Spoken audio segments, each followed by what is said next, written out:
Good evening. Good evening. It's good to see you all here tonight. Good to be able to gather with God's people and to pray together. You know, there's something about praying together that, I don't know, it makes a difference to me every week. There's something about it, and to sing together and to hear all of your voices and to be able to consider God's word. And just glad that you're all here tonight. If you'd like to open to Genesis chapter 18, we're going to be in Genesis chapter 18. And we're going to start in verse 16.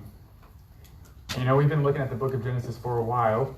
There's a lot of great stories in the book of Genesis, and you know, you have Adam and Eve, and you have Noah, and it's devastating what happens to the world, but Noah is just this sort of shining light of such a man who not just cares about righteousness, but is able to share that righteousness with his family. And, you know, you think, what kind of person Noah must have been to be able to share his righteousness with his family and for them to choose it when nobody in the world did. And what we find in Genesis Genesis 18, starting in verse 16, and moving into chapter 19, is in some ways the opposite of that. In some ways, it's the opposite of what happens to Noah, because the similarities, the world in Noah's time was flooded and destroyed. Sodom and Gomorrah, which is not the whole world, but it is this place's entire world. This entire town is destroyed. And you have a man of righteousness, Noah, and a man of righteousness, Lot. But while Noah and his family were all saved, it is not to be said the same for Lot. And you see some heartbreaking things happen to Lot's family. And it does make you kind of wonder, what is the difference there? What is the glue that held Noah's family together in the face of utter destruction, but did not hold Lot's family together in the same circumstance? And that, I think, is really what God is getting at when we look specifically at verse 19 of chapter 18, but starting in verse 16. Starting in verse 16, it says, "Then the men rose from there, and they looked towards Sodom, and Abraham went with them to send them on the way. And the Lord said, 'Shall I hide from Abraham what I am doing?'" And so, in the previous section of chapter 18, God had come to Abraham and reiterated the promise, "You will have a son." And really, he seems to be there more for Sarah, because Sarah's just, she's just listening inside the tent. And when he says Sarah will have a son, Isaac, this time next year, she laughs. And God hears her, and he says, "Now, why are you laughing?" And she gets embarrassed, and she lies and says, "Oh, I didn't laugh." And God says, "No, really, you did." And it's sort of God is saying, I know you, Sarah. I know Abraham. He knows each one of us, down to every tiny fiber within us. And that's, Sarah laughed within herself, and God heard it. It says, I know everything. I know you. And so when you pick up in verse 16 and 17, right after this event, Abraham and God are still together, and they go out and they're looking over Sodom, and God says, "Shall I hide from Abraham my plans for Sodom and Gomorrah?" Verse 18, he says, he says, "Since Abraham shall surely become a great and mighty nation, and all the nations of the earth are to be blessed in him." Because of Abraham's place, because he is the leader of his home, and then you think nation, right? Really, originally that's tiny family that grows into nation. Right? Three people, Sarah and Abraham and Isaac, that become nation. Because he is the leader of his family, he should know what I'm going to do. And so verse 19, this is really, I think, the key. What held Noah's family together, but did not hold Lot's family together? What was the glue? "For I have known him, in order that he may command his children and his household after him, that they keep the way of the Lord, to do righteousness and to do justice, that the Lord may bring to Abraham what he has spoken to him." And this is the glue that God describes that holds families together. And this is the essence of the point of the story of Sodom and Gomorrah. It's about a lot of things, of course, and it's about who God is, and we'll look at that as we go through it. But at its very essence, if you could boil it all down, what does Sodom and Gomorrah mean for me and you today? The differences between Abraham, and what God tells him to do for his family, and Lot and what happens to his family, The differences are really what is being highlighted, and therefore the differences, that glue that holds a family together, is, in essence, what Sodom and Gomorrah is about. How did Sodom become so evil? Sodom is a city that they probably started as one family with a man named Sodom who had a few kids, and it grew and grew into a city. How did that family become so wicked that they were destroyed?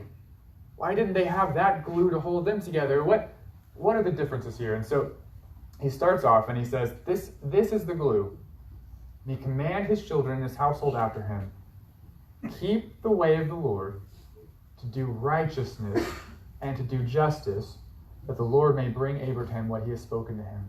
If Abraham wants the blessings that God has promised him, this is the glue that will hold his family together and keep it moving. And so he goes on and he says in verses 20 and 21, the Lord said, because of the outcry against Sodom and Gomorrah is great, and because their sin is very great, I will go down now and see whether they have done altogether according to the outcry against it that has come to me. And if not, I will know. And I think that's really the first thing that we see about God in this section is God reiterates, I know everything. That was his point to Sarah after she laughed, and that's his point here. He knows Abraham well enough to know that he needs to know his plans for Sodom and Gomorrah, and he knows whether Sodom is wicked or righteous. He knows whether it's time to destroy Sodom or to not destroy Sodom yet, and God knows. And so if God knows, and he says, this is the glue that holds the family together, then that's something I think that he's really saying we should take very seriously. But you kind of get the sense that Abraham isn't really convinced yet. And that starts in verse 22. Abraham's not really convinced. Maybe he trusts that God knows, right? He's seen the knowledge of God. And that goes all the way back to chapter 16 with Hagar. Remember, she says, you are the God who sees me, who knows me. And Moses is still really building on that theme. And so maybe Abraham trusts that God knows, but I think his question is, okay, maybe you know everything, but are you really righteous? And notice verse 22, it says, the men turned away from there and went to Sodom. They're going to go check it out. Is it really that wicked? But Abraham still stood before the Lord, and so he came near and said, would you also destroy the righteous with the wicked? Now you imagine, what is the first thing that Abraham thinks of when God says, I'm going to destroy Sodom? The very first thought in Abraham's mind is, that's where my nephew lives. And he knows Lot is a righteous person. And, you think, what would Abraham do for Lot?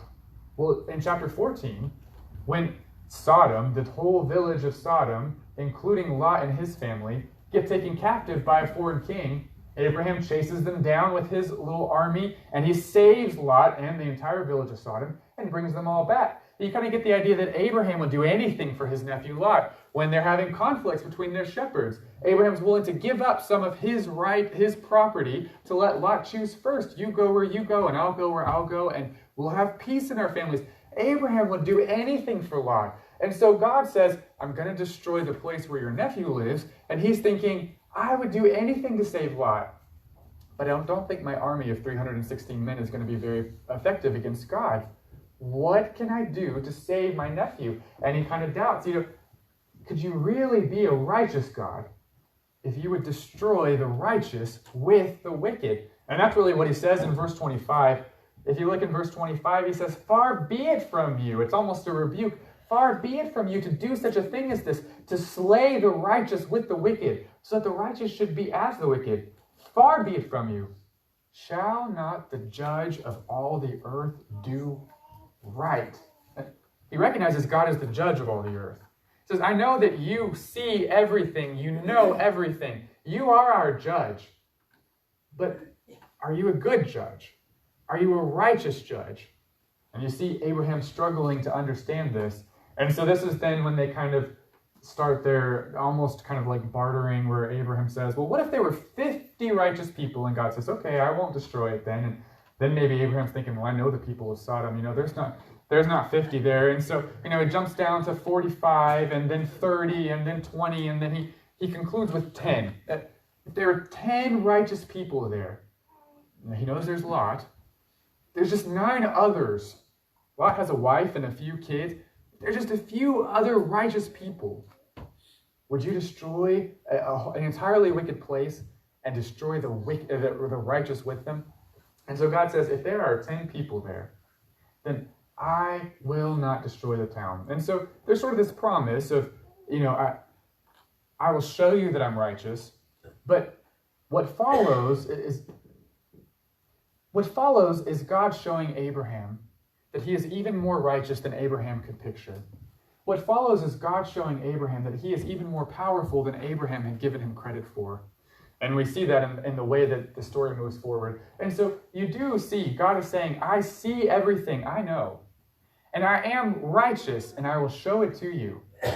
But how he shows it is really, I think, for Abraham, a breathtaking thing. Let's notice that in chapter 19.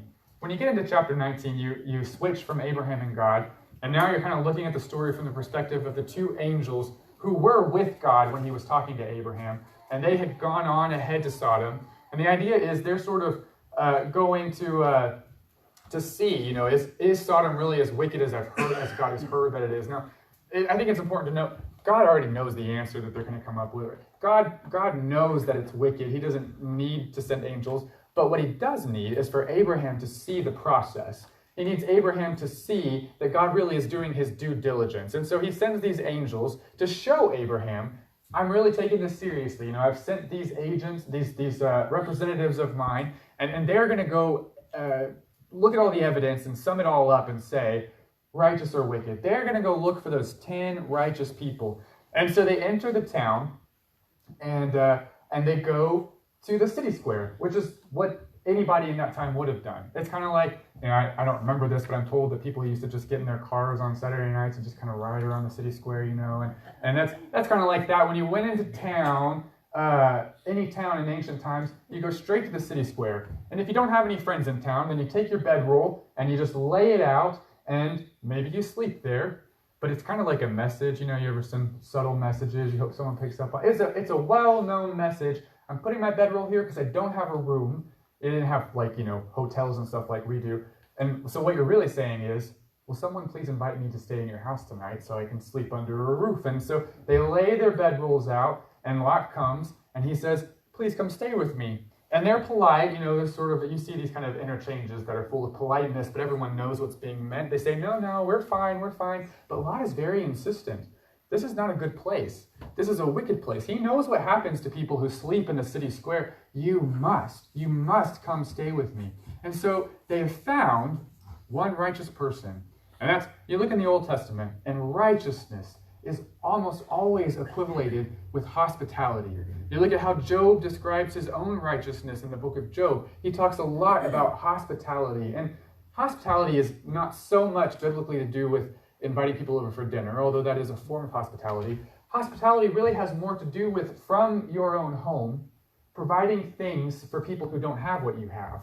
And so it's really more about, you don't have a place to sleep, I will give you a place to sleep. And that's why today, if you put someone in a hotel room, that's really the same thing as what Lot is doing here, a place to sleep, a roof over your head. If you provide a meal for someone, even if you didn't technically have them in your home, that's still hospitality. And so it's about providing for those who have less than you. They don't have a place to sleep. Lot says, I will give you one, and it is vital, because if you sleep in the square, you may not survive the night. Now that's some place to live, right? You sleep in the square, you may not survive the night. And so he invites them in, and they say, we found one righteous person. We need 9 more. And especially verse 4. Notice 19 and verse 4. Moses writes this verse in technical, ancient, legal language. This was a formula. Now, before they lay down, the men of the city, the men of Sodom, both old and young, all the people from every quarter, surrounded the house. A technical, legal formula from God to Abraham, in essence, of saying, I looked for 10 righteous people. I found one. And here is the court-authenticated statement. Every other man was wicked. Found one righteous. Young and old, he says. Every other man was found to be unrighteous. And they were found unrighteous because of what they tried to do. And they wanted to have these terrible relationships with these 2 angels that were staying in Lot's house. When Lot says, don't do this, when he cries out, they say, oh, here this naggy guy is again. He keeps on telling us to be righteous, and we keep on saying, we don't care about that. When he says no, they push and shove on him and try to break down his door, and they almost succeed. And then this, I think, is the clincher. When the angels blind them, and that's what happens if you skip down to verse 10, but the men, or verse 11, and they struck the men who were at the doorway of the house with blindness, both small and great, so that they become weary trying to find the door. When they're struck with blindness miraculously, not just one of them, but all of them, they don't even seem to notice. Now, I don't know about you, but if I'm ever just suddenly blind, I think that's going to be all-consuming for a little while. I'm going to be very concerned about the fact that I could see a minute ago and now I can't see, but they don't even seem to notice they can't see anymore. The only thing they care about is sin. This sin. So that they're struck blind and they think, well, that's inconvenient. And then they keep putting their hands out trying to find the door until they just get too tired and say, maybe I'll be able to see again tomorrow. I'm just going to go home and take a nap and try to sin again tomorrow. It's like in Proverbs when he talks about the drunkard and he says, he drinks and then he passes out and says, when can I wake up again so I can drink some more? After he's been, damaged and hurt and fallen and sin is the only thing that matters to these people. And so this is all the evidence that God needs to show Abraham. These are not righteous people. And when people are so unrighteous that they can look at the evidence that Lot had presented them, the evidence that the miracle from the angels had presented them, just the evidence of nature and whatever God had told them, when they looked at all the evidence, all they could really say is, it's inconvenient that I'm blind now. Can we get back to sinning, please? When you choose that, there's no repentance. There's no salvation. Their sins had stacked up. God knew what was coming next. But remember what Abraham's question is. Would you destroy the righteous with the wicked? Abraham probably won't disagree with God. These are wicked people. But that doesn't mean Lot is wicked. That doesn't mean that Lot is evil. Are you just going to let him die there along with all of these wicked people? And that, I think, is what is so outstanding about how it continues, because the angels then take action to do everything they can to save Lot. They tell him, first of all, this is what's going to happen tomorrow. And so if you have sons-in-laws, if you have daughters, whoever you have in this town, find them and get them out of town now. And so that's what Lot spends his whole night doing. He goes to his sons-in-laws and he says, we've got to get out of town today. We've got to get out right now because this is what's going to happen. And you notice what it says in verse 14 at the end of the verse. He says, get up and get out of this place, for the Lord will destroy the city. But his sons-in-law, to them, he seemed to be just telling a funny joke. And, you think back to what God told Abraham in chapter 18 and verse 19. What is the glue that holds families together? In order that he may command his children and his household after him. This is what Lot is doing. He's gone to his children and his children's spouses, and he has said, I, in essence, command you. God has said we must get out. These are the commands of God. He says in chapter 18 and verse 19, he says that they keep the way of the Lord. Well, in this very immediate moment, keeping the way of the Lord means getting out of town, because there's no keeping the way of the Lord if you stay. And he says he's telling them to do righteousness, 18:19, to do righteousness and justice. The right and fair thing to do right now is to trust God's providence and trust God's judgment of that town and get out of town. And so Lot is doing what the angels told him to do. He is doing the things that God had said make and glue a family together. But his family just laughs and thinks that he's joking. Now, we'll talk about that more in a minute. But as we continue this account, he goes home, and I imagine he tells his wife with a lot of angst that they're not coming, and they seem to linger. Maybe they're waiting on their children to come, their sons-in-laws to come. Maybe they're not really certain themselves that God is going to destroy the city. Maybe they think he'll change his mind. But whatever reason, they linger so long that the angels grab their hands and they just pull them out of town. All right, we're done with this. Let's go. You ever grab your kids and we're done? That's what they did. They grabbed them by the ears and said, we're done with this. And so they get out of town and they give them two instructions. Go to the mountains don't look back. That's all you have to do. And they're like, oh, you can't go to the mountains. We don't want to be cave people, right? We don't want to live in a cave. There's a little bitty town close by that's supposed to be destroyed as well, Zoar. It's just an insignificant little town. We'll go there. And you just say, okay, you know what? Go there. That'll be fine. Go to Zoar. Don't look back. Now, stop and notice. Abraham's question, will God destroy the righteous with the wicked? There is one righteous man in Sodom. If you count his wife, if you're counting not just the men but the women too, 2 righteous people in Sodom. If you count, let's say his 2 daughters who go with him, they're old enough to be accountable. 4 righteous people in Sodom. We'll even just throw the angels in just to see if we can get to 2 angels. They don't count because they're not from Sodom, but we'll just count them to be generous. 6 righteous people in Sodom that night. It's not 10. It's not 10. And so when they hesitate, when they struggle, will God destroy the righteous with the wicked? God goes out of his way to pull them out of town in his mercy and in his grace. When he gives them instructions, go to the mountain and don't look back. And they're like, we can't go to the mountains. We don't want to go there. God changes the instructions just slightly and chooses not to demolish an entire town that was supposed to be demolished to save the righteous. Abraham is afraid that God will destroy one righteous person with who knows how many thousands of wicked people, and God goes out of his way to save one righteous person in the face of delaying the destruction of who knows how many wicked people. Notice what they say in verse 22. Chapter 19 and verse 22. After they agree for Zoar, he says, hurry, escape there, for I cannot do anything. I cannot do anything until you arrive there. We are waiting on the righteous to be saved before we destroy the wicked. And it says at the end of that verse, verse 23, it says, the sun had risen upon the earth when Lot entered Zoar. They spent all night with this, and finally they get there and the sun has already come all the way up. And finally Lot enters. And, I think we see a couple of things here. First of all, God does care for the righteous. And he goes out of his way to apply grace and mercy to Lot's situation. When Lot is struggling in his own faith, to save Lot, he cares for the righteous. And second, God is perfectly serious when he says that he will destroy the wicked. This is, I always thought it was odd that when the New Testament and the Old Testament refers back to universal destruction, they don't usually refer to the flood. Now, sometimes they do, 2 Peter does, but more often than the flood, they refer to Sodom and Gomorrah.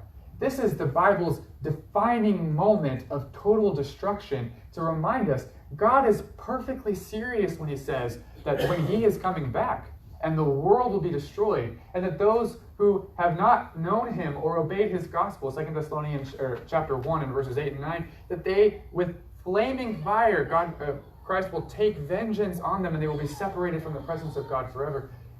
He is perfectly serious about that.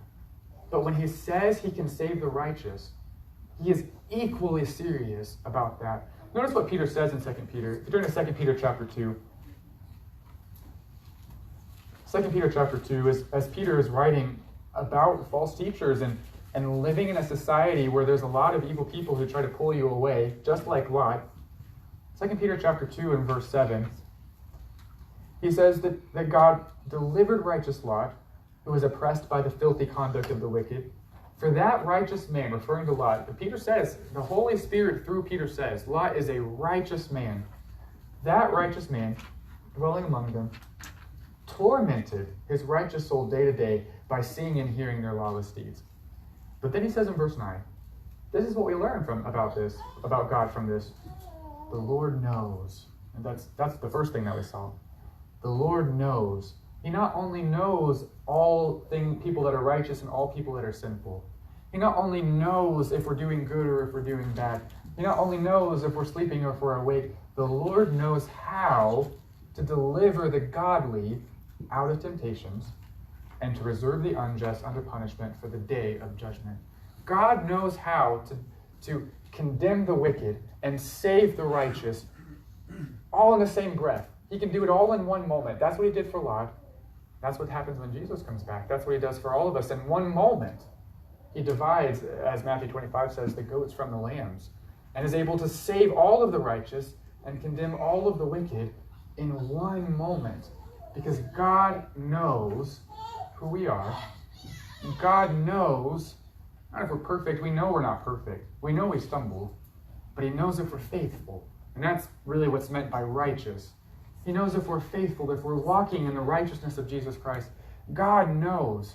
And so there is no chance, if you are righteous, that he will not extend his grace and mercy to save you, even though sometimes we hesitate and dawdle, even though sometimes we struggle and stumble, even though sometimes we make a mess of our own lives and even our own families. He knows. He knows how to save us. And I think it's one of the most important things that Genesis 19 has to teach us. It is about destruction, and there could be no doubt about that. It is about the seriousness of listening to and obeying God, and there could be no doubt about that. But it is equally about God's care for the righteous and how far he will go to save the righteous, even as there is destruction all around him. And that's why he says in Genesis 19 and verse 27, it says, "And Abraham went early in the morning to the place where he had stood before the Lord, and he looked toward Sodom and Gomorrah, toward all the land of the plain. And he saw, and behold, the smoke of the land which went up like the smoke of a furnace. And it came to pass, when God destroyed the cities of the plain, that God remembered Abraham and sent Lot out of the midst of the overthrow, which he overthrew the cities in which Lot had dwelt." And really, this is, I think, what you get from that. Abraham asked, will the judge of all the earth do what is right or not? He sees, if there is wickedness, God will judge and do what's right, and he will destroy the wickedness. But I'm convinced that somehow he learned about what happened to Lot, because he sees that even amidst that, God always saves the righteous. And you know what I think Abraham gets from that? Remember what we had said back at the beginning from chapter 18 and verse 19? He's giving Abraham, he says, I will show Abraham what I'm going to do, because he is going to be the father of many nations, right? He is the head of a family, and so he needs to know, how do I glue a family together? And he gives him that information in verse 19 of chapter 18. And as Abraham watches all the things that are happening, he is seeing, if God says I need to glue my family together around knowing him and obeying him, around loving him and walking in his ways, he is perfectly serious about that. My family needs that if they stand any chance of being faithful to God. Because what happened to the family of Sodom? And even for Lot, who the Bible is very assertive, he is a righteous person. It doesn't work out well for his family, does it? We know that his wife, in verse 26, she looked back behind him, and she became a pillar of salt. You know, I think that is an extremely significant statement. It's just one little verse, but it says a lot about her. We don't even know her name. But you think about, what a pillar is. A pillar is a structure that is stable. It doesn't go anywhere. It doesn't move. Salt is biblically the idea of a covenant, an agreement, or a glue that puts people together. She becomes sort of this monument to the fact that her family was not glued together around the right things. Especially, notice what it says in verse 26. It says, not just that she looked back, she looked back behind him. The picture that he builds is, the angels have said, go to Zoar and don't look back. And there is Lot, and he is behind his wife and his two daughters. And he is saying, let's go. We've got to get there as quick as we can. Don't look back. And you can sympathize with Mrs. Lot. She has sons-in-laws back in Sodom. It's possible, it's hard to say for certain, but it's possible that she has daughters in Sodom, because in chapter 19 and verse 8, it says, he says, I have two daughters who have not known a man. So they've never been married. That's the idea there. They have two daughters that have never been married. And then you get to chapter 19 and verse 14, verse 14, and he says, he went out and spoke to his sons-in-law who had married his daughters. And so it's possible, back then they considered engaged couples married, not fully married, but married. It's possible he's just talking about the men who would marry his two daughters, but it's equally possible he's talking about other daughters of Lot who are already married, who were left in Lot. And you imagine Mrs. Lot, if she has left her sons-in-laws there, that would hurt her, but if she has left other daughters in there, what a devastating thing for any parent I think mothers would really struggle with that, to think, what's going to happen to my daughters? But as Lot is saying, the commands of the Lord, as 18:19 says, let's go to Zoar as quick as we can. Don't look back. Mrs. Lot thinks in her mind, I know what my children need more than he does. They need me to go back to them. And that's, the idea of look back is not just a glance, although maybe that's all it was for her literally, but it carries the weight of the idea of wanting to, and maybe even trying to, return to Sodom. And what was she going to do for her daughters? I don't know. Maybe she just thought there was time. But Lot says, the head of her home, don't look back. And she says, what's best for my family is back there. And she looks back or tries to go back. His family wasn't glued together. And you see that in their responses to this. His sons-in-laws laugh. His daughter looks back when he is saying, keep going forward. He's a righteous person. And maybe he did every parenting thing right. Probably not, based on some of the things that are said in this chapter. But either way, I think the greatest thing that we see is the influence that you allow into your family's lives. And that's really, I think, where Lot went wrong. Remember back in chapter 14 when they had their dispute, the shepherds were disputing, and Abraham said, you can go north, or you can go south, and I'll go the other direction. And you know which way Lot goes? East. He doesn't stay where Abraham's promised land is. He goes east to a city of evil people and puts his wife and his daughters in that town. And so, you know what that means? All of his daughter's best friends in school or whatever they do, wicked people. All of his wives, the women that she spends time with, wicked people. Even Lot's friends. I mean, they're the only righteous family in the whole town, which means they can only make friends with wicked people. Now, I agree, chapter 19 seems to indicate that part of Lot's job was to be a prophet to the town of Sodom, to warn them of destruction, but you don't have to live there to do that. That's the prophet Amos lived in southern Judah and would go up to Israel to preach, and I think he probably left his family at home. I don't know, but that seems likely. He didn't have to put his family there. They all moved into town, and what happens when you spend all of your time with people who don't love God? That glue seeps into the glue that God has put in your family. And those words seep into the minds of your children and your family. And those influences begin to take control and create doubt and create difficulties that should have never been there in the first place. Lot's family was not glued together. I think the text indicates because of what influences he allowed in this family's life. Now, we're all in the world. We have to be in the world, but not of it. And our children and our families will spend time with people who are of the world and not of the church. And that helps us to evangelize, and it's a necessary part of being in the world. But when you look at how your family spends time, is it primarily with people who love God's word and God's people, who love God, or is it mostly with people who don't? When your kids, years from now, look back on this time of life and they say, well, what did your family love? What was really exciting to your family? And they would say, well, we get up and go to church on Sundays and kind of zip in and zip out. But what we really loved was Dad's softball team. And we'd do that 2 or 3 times a week. And we'd stay super late and everyone laughed and had fun. And we'd play with the other kids. And there's nothing wrong with playing softball. But if that's what your family sees, if that's what your kids see as what you love, those are the influences they'll be married to in a few years. Those are the influences that they will see as their best friends. And, I know, sometimes the people of God are not the easiest people to get along with, right? But as we all grow together and as we all work together, we can find that we can love each other even more than that because we have a common faith. Lot could have lived in the promised land, a little, like next door neighbors and inside the same house with Abraham. They could have spent most of their time with Abraham. He chose to spend it with Lot. Where are our families spending time?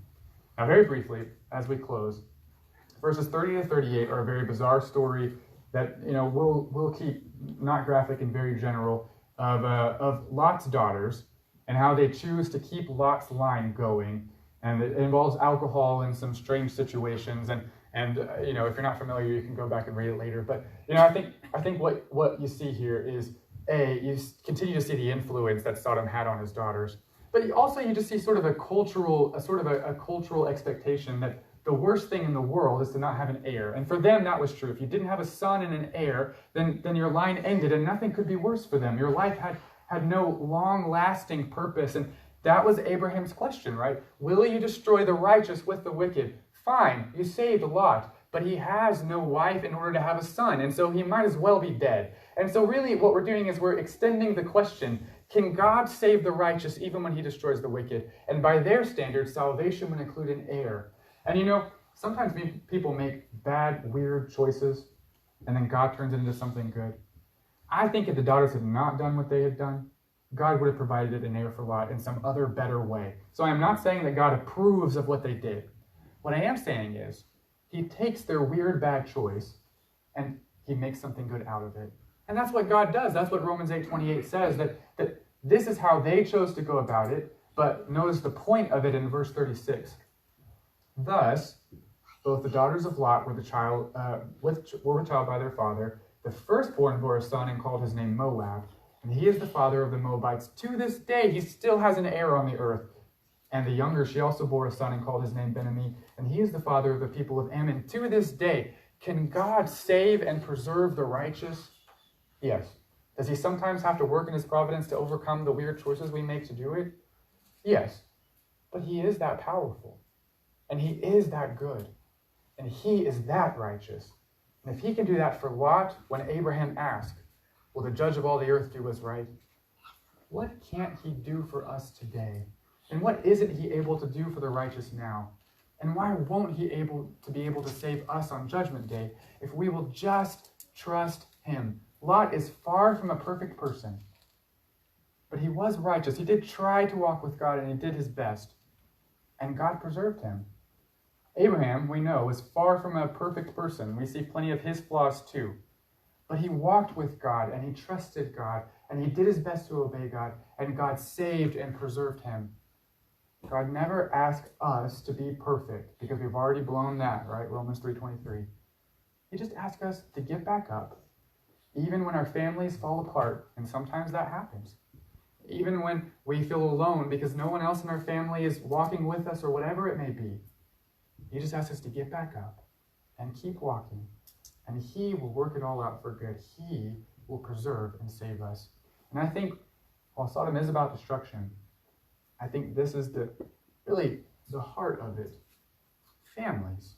And whether your family is glued together well, whether you're just starting your family and you're trying to figure out how to glue them together well, or whether your family is not glued together well and has fallen to pieces, it's all covered here. And it's all the same reaction. Work to walk right.